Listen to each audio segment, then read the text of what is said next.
주의 죽은 자들은 살아나고 그들의 시체들은 일어나리이다. 티끌에 누운 자들아 너희는 깨어 노래하라. 주의 이슬은 빛난 이슬이니 땅이 죽은 자들을 내놓으리로다. 내 백성아 갈지어다. 내 밀실에 들어가서 내 문을 닫고 분노가 지나기까지 잠깐 숨을 지어다. 보라, 여호와께서 그의 처소에서 나오사 땅의 거민의 죄악을 벌하실 것이라. 땅이 그 위에 잦았던 피를 드러내고 그 살해당한 자를 다시는 덮지 아니하리라. 아멘. 하나님의 자녀는 예수님을 구주로 믿는 사람들입니다. 기독교 신자인 여러분과 제가 가지고 있는 최후의 소망이 뭘까요? 부활 소망입니다. 그렇죠? 예수님이 재림하시면 땅에서 부활하는 것이 이 땅에서 우리가 가지는 최후 소망 아니겠습니까? 부활은 우선 하나님의 약속입니다. 그렇죠? 하나님께서 약속하시는 것이 부활이고, 또 예수님이 부활하시고 여러분과 저가 부활한다는 것은 하나님의 능력의 행사입니다. 우리가 첫째 부활에 동참했다. 우리 죽었던 영혼이 살았다. 내 능력으로 된 게 아니고 하나님의 권능의 행사입니다. 그렇죠? 또 땅속에 묻혔던 우리가 부활하는 것도 내 능력으로 되는 것이 아니고 하나님의 능력의 행사로 되는 것입니다. 그렇죠? 예수님이 부활의 첫 열매가 되신 거죠. 성경에 보면 예수님이 우리의 범죄함 때문에 내어줌이 되고 우리를 의롭다 하심을 위하여 살아나셨다 그랬습니다. 로마서 6장 10절에 보면 그의 죽으심은 죄에 대하여 단번에 죽으심이요 그의 살아나심은 하나님께 대하여 살으심이다. 이렇게 설명을 하고 있습니다. 오전에 부활신앙에 대해서 설명을 했는데 아브라함은 부활신앙이 대단했던 사람이죠. 자기 아들 이삭을 바치라고 했을 때 결국은 이삭을 믿음으로 바치려고 했습니다. 그런데 히브리 기자가 히브리서 11장 19절에 보니까 하나님이 능히 죽은 자 가운데서 다시 살리실 줄로 생각했다. 그러니까 이삭을 하나님 앞에 드리면 죽는 것이 아니고 하나님이 다시 살리신다라고 하는 부활신앙을 가지고 있었다는 거죠. 아브라함과 동시대에 살았던 욥도 부활신앙이 투철했는데 여러분 욥기 19장 25절 이하에 보니까 내가 알기에는 나의 구속자가 살아계시니 후일에 그가 땅 위에 서실 것이라. 나의 이 가죽 이것이 썩은 후에 내가 육체 밖에서 하나님을 보리라 그랬습니다. 욥도 부활신앙을 분명하게 가졌다라는 것을 확인을 시켜주고 있습니다. 여러분 오늘 여러분과 저가 이사야서 26장 특별히 19절을 읽었는데 역사적인 의미는 이스라엘 백성들이 바벨론 포로 중에 아주 극심한 고통 중에 있다는 거죠. 그러다가 70년이 차면 하나님의 은혜로 해방이 되는데 잘 생각해 보세요. 70년이 차면 이스라엘의 능력으로 해방을 했습니까? 하나님의 능력으로 해방을 했습니까?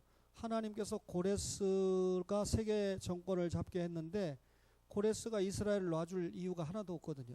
그런데 결국은 하나님께서 예언하신 대로 놓아주지 않습니까? 따라서 역사적인 의미는 극심한 고통 속에서 바벨론에서 하나님의 은혜로 해방된다라고 하는 의미지만 이 구약 성경을 통한 이스라엘의 역사를 통해서 주시고자 하는 신약적인 의미는 우리가 죄악의 포로로 있다가 예수님의 십자가로 해방을 받고 그리고 또 죄와 사망에서 예수님께 나아오는 부활 생명을 영적으로 의미하고 있습니다. 구약의 이스라엘 역사를 볼 때 신약의 영적인 역사까지 연결을 시켜서 볼 줄 알아야 성경을 제대로 보는 거죠. 그렇다면 오늘 제가 여러분에게 인간의 부활 이랬는데 우선 인간의 부활이 사람의 힘으로 가능합니까? 불가능합니까? 사람의 힘으로 불가능하다는 거예요. 19절을 볼까요? 주의 죽은 자들은 뭐라고요? 살아나고 그들의 시체들은 일어나리다. 티끌에 누운 자들아 너희는 깨어 노래하라. 여러분 죽은 자, 시체, 누운 자들이 어떻게 살아나고 어떻게 일어나고 어떻게 노래를 한다는 말이죠. 여기 본문에 나오는 죽은 자, 시체, 티끌에 거하는 자는 자력으로는 구원을 받을 수 없는 무능한 사람들을 비유한 말입니다. 여러분, 이사야 시대에도 예수를 믿고 구원받아야 되는데 예수님과 전혀 무관하게 살았던 사람들이 얼마나 영적으로 비참했던지, 해산할 날이 됐으면 애를 낳아야 되잖아요. 여인이 해산할 날이 됐는데도 여인이 애를 낳지 못하는 그런 무기력한 모습을 이스라엘 백성들이 보여주고 있다라고 이사야는 지적을 하고 있습니다. 사실 이사야가 지적하고 있는 이스라엘의 비참한 영적인 모습은 오늘 우리의 모습이기도 합니다. 여러분, 교회가 세속화되고 있다, 이런 말을 많이 듣고 있지 않습니까? 교회가 세속화되고 있다는 말이 무슨 말일까요? 세상과 구별이 안 된다, 그 말이죠. 그죠? 교회도 세상처럼 재산 모으려고 혈안이 돼 있고, 부자 세습하려고 혈안이 돼 있고, 교회도 세상이 하는 모든 못된 방법들을 다 끌어들여 가지고 교인이 늘어난다고 그러면 수단과 방법을 가리지 않는, 그래서 복음을 전하는 일에는 혈안이 돼 있지 않고 어떻게 하면 사람들을 한 사람이라도 더 불러 모아서 재미있게 보낼 수 있을까, 세상적인 프로그램을 준비하고 있고, 여러분, 이런 것들이 지금 교회가 세속화되고 있다라고 하는 표현이거든요. 사실은 사람들은 누구든지 행복을 추구하고 있고 행복을 원하고 있습니다. 평안함을 원하고 있습니다. 그런 거 원치 않는 분이 누가 있겠습니까? 그런데 우리가 행복을 추구한다고 행복이 와요? 우리가 돈을 추구한다고 돈이 자동적으로 옵니까? 우리는 그래서 연약한 질그릇일 뿐입니다. 무능한 질그릇일 뿐입니다. 이스라엘 백성들이 바벨론 포로 잡혀갔습니다. 죄에 대한 심판을 받았습니다. 바벨론 포로에서 돌아오고 싶다고 돌아와십니까? 자기의 능력으로 회복이 됩니까? 바람을 우리가 붙잡지 못하는 것처럼 이스라엘 백성들이 바벨론 포로에서 헤어날 길이 없었습니다. 마찬가지로 사람이 부활하고 싶다고 해서 첫째 부활하고 둘째 부활에 동참하는 것이 아닙니다. 인간은 전혀 이 부활에 공로가 없다는 거죠. 우리의 능력이나 우리의 자력으로는 부활할 수 있는 영역이 아니라는 겁니다. 그래서 바울은 오호라 나는 곤고한 사람이로다. 이 사망의 몸에서 누가 나를 건져내랴. 우리 주 예수 그리스도로 말미암아 하나님께 감사하리로다. 그렇게 로마서 7장 24절 이후에 고백을 하는 겁니다. 공고한 사람입니다. 누가 우리를 사망의 몸에서 건져냅니까?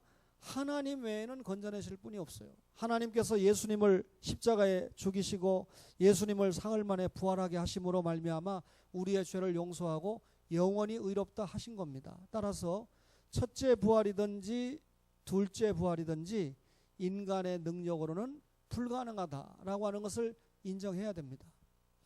그 다음에 여러분, 인간의 부활이다 그랬는데, 그렇다면 인간의 능력으로 불가능하면 누구의 능력으로 가능하다는 말입니까? 하나님의 능력으로 가능하다는 말이죠. 여러분, 부활의 시기를 여러분에게 말씀드릴게요. 26장 1절을 보세요. 이사야 26장 1절에 보니까 그날에 유다 땅에서 이 노래를 부르리라. 그날이 언제입니까? 유다 땅에서 이 노래 부르는 때가 언제입니까? 이스라엘 백성이 바벨론에서 해방받는 날이에요. 그럼 이스라엘 백성이 바벨론에서 해방받는 날은 이스라엘의 역사적으로 해방받는 날이죠. 이 날이 영적으로는 무슨 날입니까? 종말의 날이란 말이에요. 그러면 종말의 날이 언제입니까? 예수님이 초림하시는 날이 구약적으로 볼 때 종말의 날이었고, 예수님이 재림하시는 날이 종말의 날이잖아요. 그렇다면 우리가 영적으로 종말의 날 이렇게 말할 때 뭡니까? 예수님께서 주 재림의 날에 무덤 속에 있는 자가 다 그의 음성을 들을 때가 오나니 선한 일을 행한 자는 무슨 부활로? 생명의 부활로. 악한 일을 행한 자는 무슨 부활로?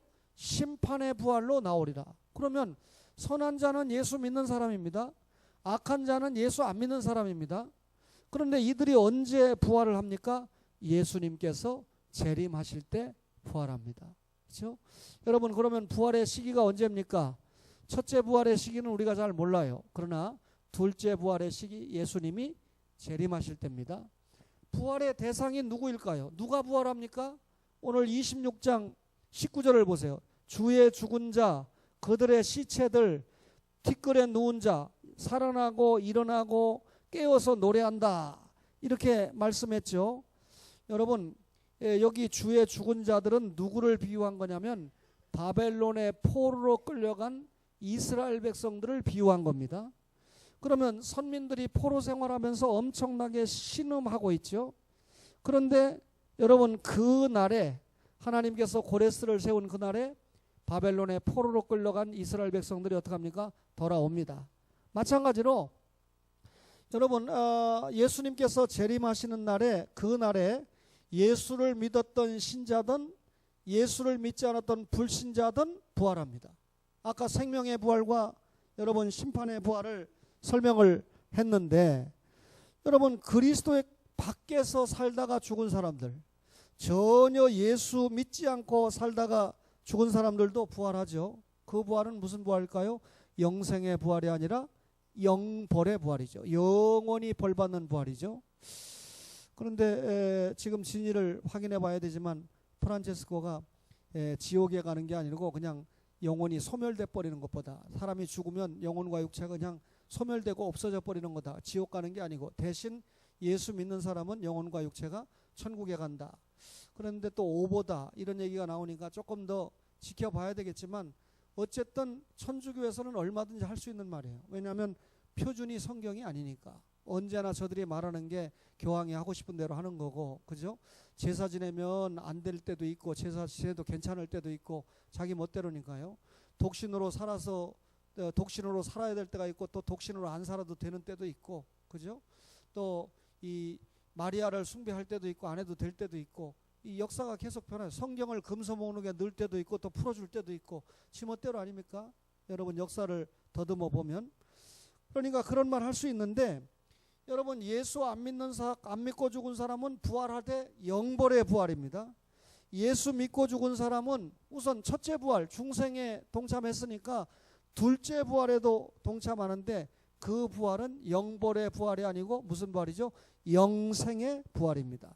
예수님이 나는 부활이요 생명이니 나를 믿는 자는 죽어도 살겠고 무릇 살아서 나를 믿는 자는 영원히 죽지 아니하리니 이것을 내가 믿느냐 물으셨는데, 믿으십니까? 여러분, 예수님을 믿으면 죽어도 부활하고, 예수님이 우리 살아계실 때 재림하시면 죽음을 보지 않고 영원히 산다. 여러분, 주님이 그렇게 묻습니다. 분명한 것은 이 지구촌에 와서 살다가 죽은 사람은 예수를 믿고 죽었든지 안 믿고 죽었든지 관계없이 부활합니다. 내용이 다르죠. 생명의 부활이냐 심판의 부활이냐, 다시 말하면 영생의 부활이냐 생명의 부활이냐, 아니면 영원히 벌받는 영벌의 부활이냐 하는 거죠. 누구든지 부활한다는 거죠. 인간의 부활을 지금 여러분에게 말씀드리고 있는데, 그렇다면 부활의 방법이 뭡니까? 26장 14절을 봅시다.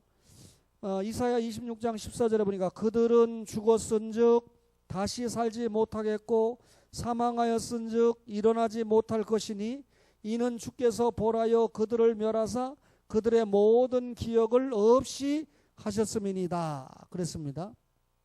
부활은 하나님 자신의 권능의 역사다 그랬죠. 이 지구 위에 살았던 어떤 사람도 여러분 죽은 사람을 살린 사람이 없습니다. 또 죽은 사람을 부활시킬 사람도 없습니다. 오늘 이 이사야 26장을 쭉 읽어오면요, 주께서 여호와께서 라고 하는 말이 반복되고 있습니다. 무슨 말입니까? 사람이 죽었다가 부활하는 것은 하나님의 절대 영역이다. 역사적으로 말할 때 이스라엘 백성이 바벨론 포로 생활하다가 회복돼서 돌아오는 것은 하나님의 영역이지 이스라엘의 영역이 아니다라는 겁니다. 여러분과 저가 죽었다가 부활하는 것은 하나님의 영역이지 우리의 영역이 아니라는 겁니다. 따라서 우리가 첫째 부활에 동참했다, 하나님의 절대 주권적인 사랑을 받았다 그 말이죠. 인간은 할 수 없지만 하나님께서 자기 권능의 방법으로 우리를 부활시킨다 그 말입니다. 그렇다면 인간의 부활에 있어서 부활의 성격은 어떨까요? 말씀드린 대로 주님의 완전하신 은혜라는 거죠. 19절 다시 한번 봅시다. 19절 보니까 누운 자들아 너희는 깨어 노래하라. 그 다음 같이 읽어요. 시작. 주의 이슬은 빛난 이슬이니 땅이 죽은 자들을 내놓으리로다. 주의 이슬이 뭘 얘기할까요? 이슬은 여러분 식물을 소성케 하는 힘을 주는데, 여기 보니까 주의 이슬이잖아요. 주의 이슬, 다시 말하면 하나님께서 내리시는 특별 은총을 주님의 이슬이라고 표현했어요. 그러면 주님의 이슬을 다른 말로 표현하면 뭡니까? 주의 은총을 받은 자들은 빛난 이슬이니 땅이 죽은 자들을 내놓는다. 다시 말하면 주님의 은총을 받은 사람은 생명의 부활로 땅이 내놓을 수밖에 없다. 주님이 재림하시는데 여러분, 우리 어머니가 주님의 약속을 믿고 죽었으니까 부활해야 되는데 땅이 안 돼 하고 안 내놓을 수가 없다는 겁니다.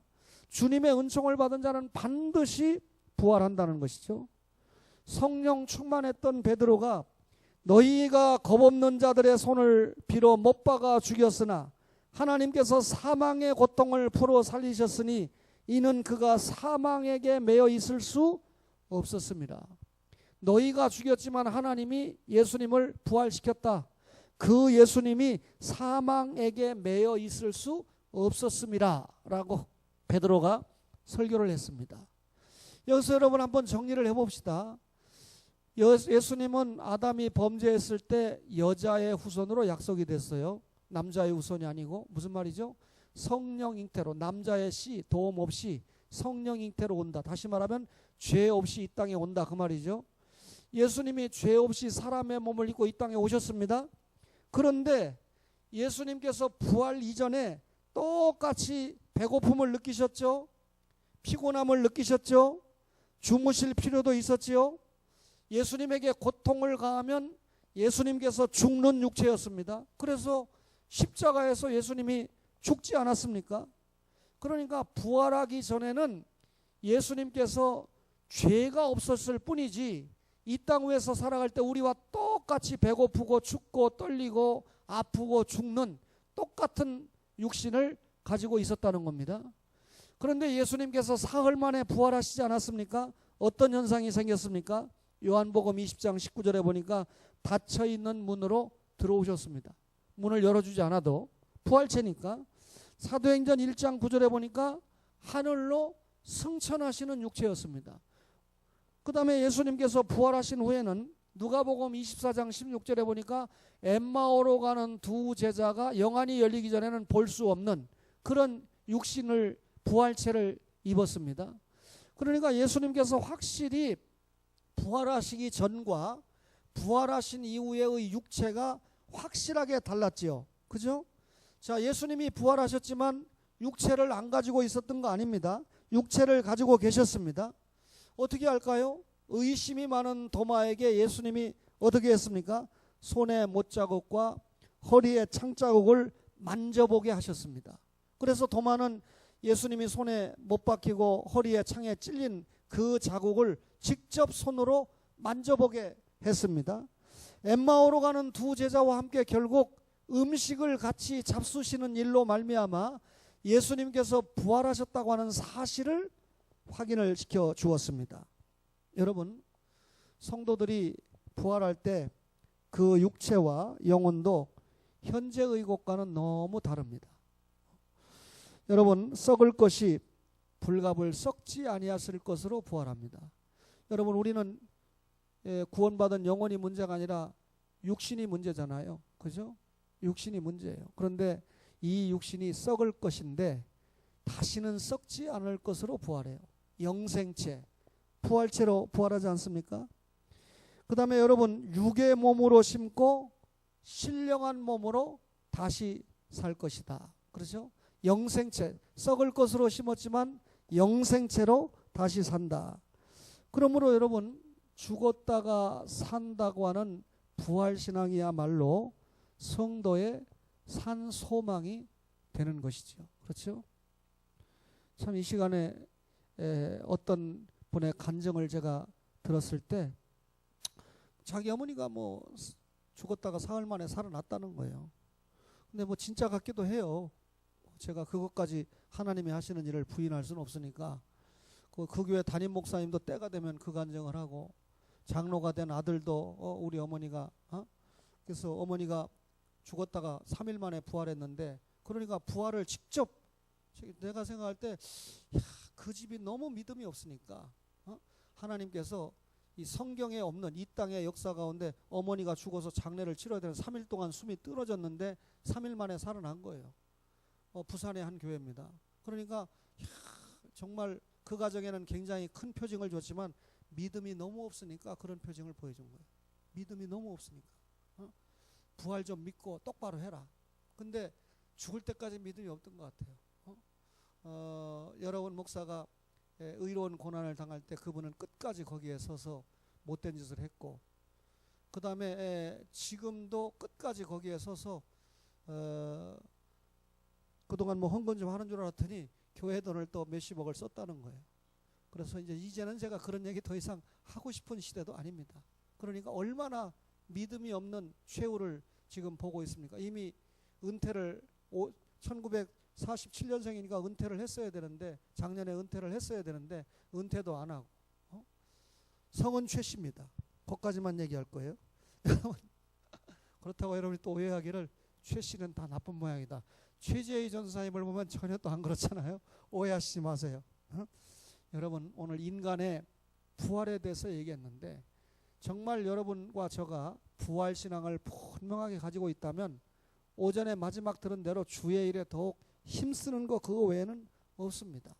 저는 뭐 여러 가지로 이 답답한 일도 있지만 또 기쁨 중에 주의 일을 감당하는데, 집에서는 그렇습니다. 제가 아들에게 인정을 못 받으면 나는 끝난다. 또 아내에게 인정을 못 받으면, 아내는 제 설교를 듣고 제 기도를 받고 살아가는 최고에 가까운 성도인데 늘 가까이에 있으니까 늘 성경도 안 보고 기도도 안 하고 설교 준비도 안 하고 대충 펴서 하고 예배 시간에 잠이나 자고 이렇게 하면 제 아내가 저를 존경하겠습니까? 또 목사로 인정을 하겠습니까? 그러니까 늘 아들이 올 때나 며느리가 올 때는 긴장돼요. 감사하게도 제 며느리하고 저하고는 사는 시간대가 완전히 다르기 때문에 다행이긴 하지만, 제 며느리가 들어올 때는 어떤 때는 초저녁인데 8시 반인데 제가 잠잘 때가 있어요. 피곤하면 자야죠. 그러나 반드시 그렇게 일찍 잤던 새벽 1~2시면 깨서 제 일을 하고 있거든요. 시간대가 완전히 다르죠. 여러분 이번에 부산에 가서 집회를 잘 마치고 왔는데 여러 통의 편지나 문자를 받았는데 한 친구가 이런 편지를 보냈어요. 이거 설교 중에 제가 읽어드리겠습니다. 초원교회 장로님들과 성도님들께 인사드립니다. 얘는 뭔가 아는 애예요. 신재철 교수님의 수업을 듣고 있는 학생입니다. 교수님을 뵙게 된 건 기독교에 일하는 강의 덕분입니다. 강의 명에서 알 수 있듯이, 또 왜 읽느냐 그러지 말고요, 저를 위해서 기도해 주시는 김옥희 권사님과 여러 성도들이 좀 들어야 될 필요도 있고, 또 홈피에 안 들어오는 사람도 있잖아요. 아무리 글을 올려놔도 신재철 목사 홈피 글 보고 선교비 보내는 사람도 있다는데 그것도 한둘도 아닌데. 강의명에서 알 수 있듯이 이 강의는 기독교라는 종교에 대해 알아가는 강의입니다. 또한 기독교는 무엇인가라는 물음으로 시작하여 기독교에 대한 전반적인 역사와 교리 등을 습득하고 이해하며 단순히 책에서 배울 수 있는 지식을 넘어서는 것들을 배울 수 있는 아주 유익한 강의입니다. 그리고 평소에 궁금했지만 쉽게 알려주지 않았던 기독교에 대한 궁금증을 풀어나갈 수 있는 강의입니다. 이 강의를 한 달 정도 들으면서 생각하는 바로는 신재철 교수님의 수업을 한 학기 이상 들으면 기독교의 본질인 성경을 관찰하고 수업을 잘 들은 학생은 누군가에게 기독교에 대한 지식을 바탕으로 설명할 수 있을 수준까지 갈 수 있을 것이라고 생각합니다. 비록 제가 머리가 좋지 않아 모든 내용을 다 외우고 이해하기는 어렵겠지만 세상의 학문을 두루 가르치는 대학에서 이런 수업을 들을 수 있는 것 자체가 얼마나 큰 유익인지 모르겠습니다. 교수님이 한 차례 강의하셨던 신앙과 인성이라는 채플 심화 과정도 들었습니다. 기독교인이라면 하나님 사랑과 더불어 부모님 공경을 해야 한다는 어쩌면 누구나 알 수 있지만 모든 사람이 쉽게 행하지 못했던 그런 주제로 저와 교회에 모였던 사람들에게 다시 한번 부모님 공경의 필요성을 느낄 수 있게 할 수 있었던 강의를 하셨습니다. 짧다면 짧고 길면 길다는 1시간 동안 많은 것을 깨닫고 들은 내용을 가지고 실천해야겠다는 마음을 갖게 되었습니다. 제가 교수님의 여러 강의를 들으면서 개인적으로 놀랐던 것은 신재철 교수님이 강의를 하실 때는 따로 교육 자료를 보지 않고 강의를 하신다는 점이었습니다. 교양 수업을 하실 때 긴 시간 동안 자료를 거의 보지 않으시고 하시는 모습이 신기하고도 여러 방면으로 크게 와닿았습니다. 저는 하나님이 부산 외국어대학교를 사랑하시고 또 신재철 교수님이 우리 학교에서 강의하심 또한 하나님의 섭리 가운데 있다고 생각합니다. 기회가 된다면 다음 학기나 다음 학년 때도 교수님의 수업을 들을 수 있으면 좋겠습니다 하고 보내왔어요.